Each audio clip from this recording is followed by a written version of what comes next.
UNN Bharat में आपका स्वागत है। मैं आपका मित्र आरबी उपाध्याय और आपसे पुनः गुजारिश, चैनल को सब्सक्राइब करें, लाइक करें, शेयर करें। आज हम बात करेंगे सुप्रीम कोर्ट।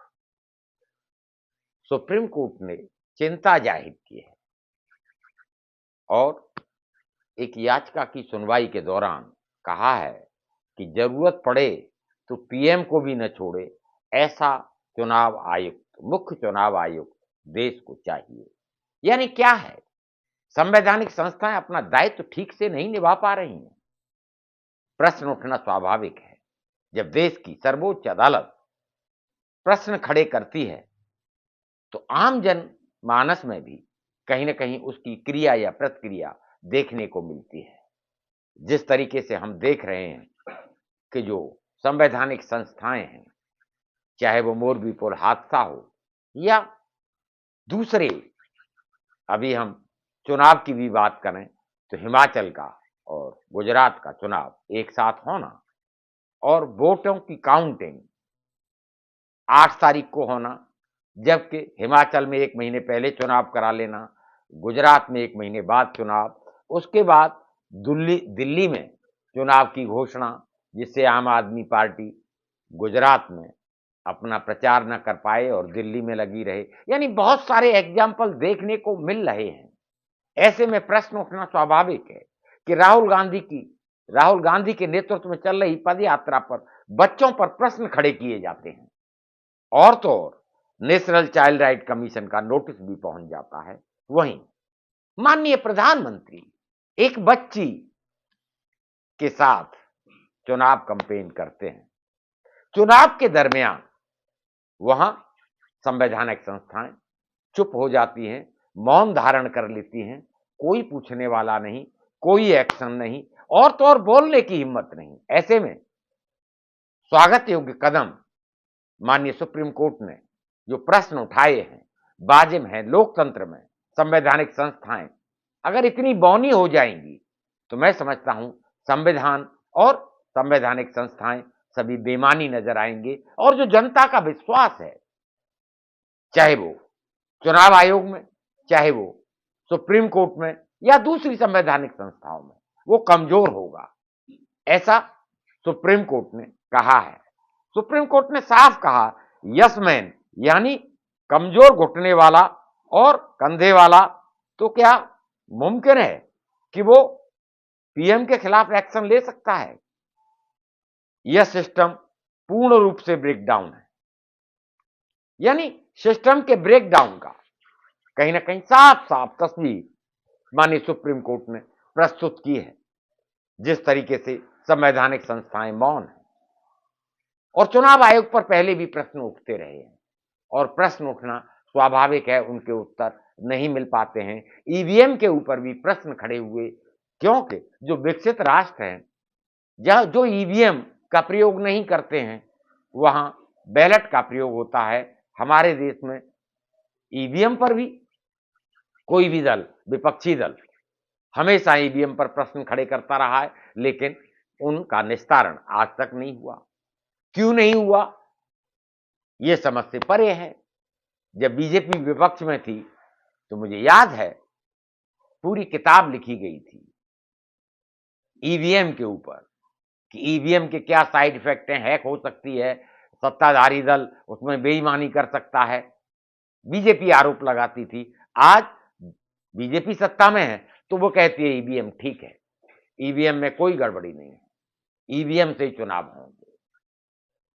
उस पर भी सुप्रीम कोर्ट को बोलना पड़ा था कि वीवीपैट वाली मशीनें लगनी चाहिए, लेकिन गिनती नहीं होती है। वीवीपैट में जो पर्चियां निकलती हैं उन पर्चियों का मिलान हो, गिनती हो, ऐसा व्यवस्था भी नहीं है। ऐसे में चुनाव आयोग पर बहुत सारे प्रश्न उठ रहे हैं और तो और यहां तक कहा जा रहा है कि टीएन शेषन जैसा मुख्य चुनाव आयुक्त देश को चाहिए। क्यों टीएन शेषन का नाम लिया जाता है, क्यों टीएन शेषन को याद किया जाता है?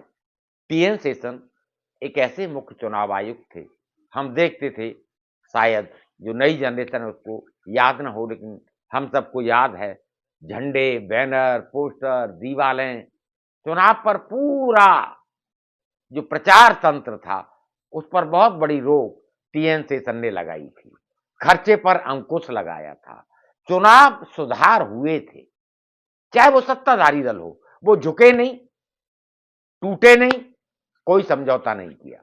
इसलिए टीएन शेषन का नाम आज भी याद किया जाता है। सत्ताधारी दल भी घबराता था टीएन शेषन से, यानी वो बिना किसी दबाव के अपने फैसले, जो एक संवैधानिक दायित्व है, उसका निर्वहन करते थे। अभी देश को टीएन शेषन जैसे मुख्य चुनाव आयुक्त की जरूरत है, ऐसा सुप्रीम कोर्ट भी मानता है। ऐसे में अभी अभी हमारे यहां जो प्रणाली है मुख्य चुनाव आयुक्त की नियुक्ति की, उस पर भी प्रश्न उठ रहे हैं। और अब तो सुप्रीम कोर्ट ने यहां तक कहा है कि भाई नहीं, चीफ जस्टिस को उस कमेटी में होना चाहिए जो मुख्य चुनाव आयुक्त की नियुक्ति करता है, और अभी गोयल की नियुक्ति की फाइल को भी तलब किया गया है। ऐसे में लोकतंत्र बेमानी हो जाएगा अगर संवैधानिक संस्थाएं कहीं ना कहीं मातहत हो जाएंगी, गुलाम हो जाएंगी सत्ताधारी दलों की। फिर कैसे लोकतंत्र काम करेगा? और चुनाव आयोग, मुख्य चुनाव आयुक्त की जो जिम्मेदारी है, बहुत बड़ी जिम्मेदारी होती है, निष्पक्ष चुनाव करवाना। पहले होता था, मैंने देखा है, जरा सी भी कोई उंगली उठती थी तो वो संवैधानिक संस्था या उसके सर्वोच्च पर बैठा व्यक्ति आहत हो जाता था, रिजाइन कर देता था। लेकिन आज पराकाष्ठा है। पराकाष्ठा में इसलिए कहूंगा कि गोयल की नियुक्ति जिस तरीके से हुई है उस पर भी प्रश्न उठ रहे हैं।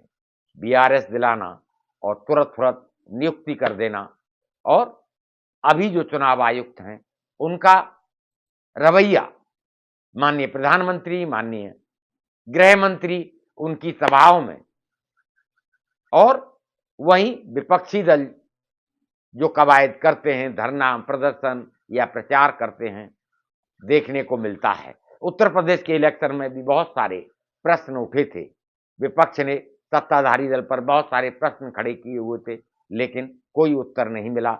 ऐसे में सुप्रीम कोर्ट का संज्ञान लेना, गोयल की नियुक्ति के दस्तावेज तलब करना, फाइल को मंगाना, कहीं ना कहीं दाल में कुछ काला है, ऐसा प्रतीत होता है। और आप क्या महसूस करते हैं?